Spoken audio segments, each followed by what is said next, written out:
actually. That's where we should be. I'm doing that for him because I wouldn't do that to my clients, but I've just spoken to Lee about a bit of posture. So, ideally, to test the levator scapula is at a healthy length. We're going to ask the client to, and notice how I'm situated on the client, we're going to ask the client to turn his head to a 45-degree angle to the left. So I always do this with my clients, so they know.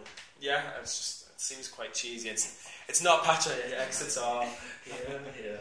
It's not patronising. It's just because I don't want them to make any mistakes. I'm giving clear instructions.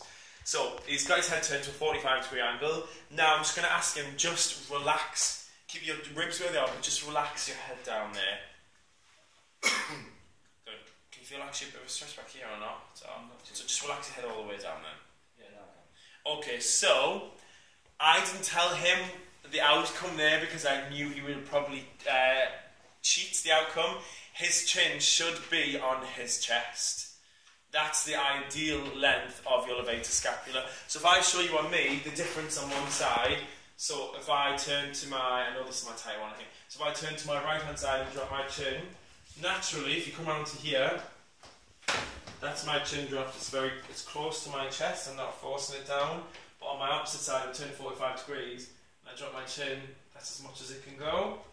Before feeling pulling, we should ideally be able to get the chin onto the chest without forcing it. Everybody now could probably turn and force it down because we know what's happening or what we're expecting.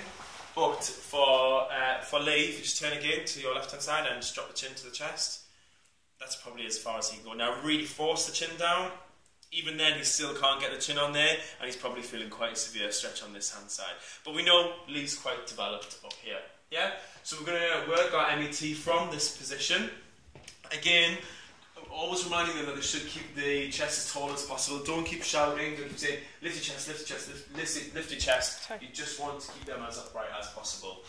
So what I'm going to do, again, we're going to turn your head to a 45-degree angle to the left, and this is where we're going to start our MET. So again, I'm not going to want to put a huge amount of pressure. We're not aiming on stretching his cervical spine. It's more going to be on anchoring his scapula, really depressing his scapula to make sure that this lengthens here. Everyone okay with that? We want to probably be anchoring, so if you have a little look on Lee, because he's kind of quite defined, you can see his spine of his scapula is across here, which I said people can mistake this for the superior angle. The superior angle for him is actually situated just at the top there.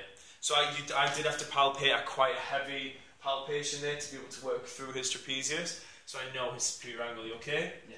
It's this bony bit right at the top. So you can have a little try and feel for that. I'll come around and have a check so everyone can feel it. So I'm going to ideally want to kind of anchor him at this position. So you can anchor with the thinner part of your hand and wrap the fingers around the traps just as a support. So what I'm going to do is I'm going to ask Lee, he's going to be lifting a pressure, raising his shoulder against my hand, and also he's going to be putting a minimal pressure, and see how I put my hand onto the back of his head. Not the top, not his neck, the back of his head. So he's going to contract into my hand here, he's going to contract into my hand here. By all means, feel free to tap them a little bit. So you're going to contract here, don't push them or tap like this, yeah? You're going to contract here, you're going to contract here. Again, layman's terms, really, really simple. You want it to be in the right direction. So, superior angle. Lock that down. Good, take a big breath in for me, Lee. Good, and just contract into both my hands there. Okay, so I'm just going to relax him. Because already, it's the incorrect contraction. I want you to contract back, Lee, into this way. So try again, just practice. Yes, so that's where I want you to contract, yeah. What you automatically wanted to do was this. So I'm going to stop it, start it again. Good, turn your head to 45 degrees, Lee. Good, now try again, big breath in. Good, yes, that's better.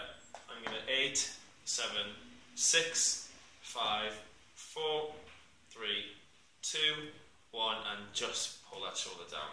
How's it feel? Okay. Feel any kind of stretch or not? No, that's You're fine. only pulling the shoulder down. Only pulling the shoulder down. So imagine we've waited 20 seconds. Good, so big breath in there, Lee. Good, and contract again. 8, 7, 6, 5, 4, 3, 2, 1. This time I'm pushing the shoulder down and I'm only going to take the head forward. Just relax your head at about an angle of about 10 degrees. How does that feel? Does it feel any kind of stretch? Or? No.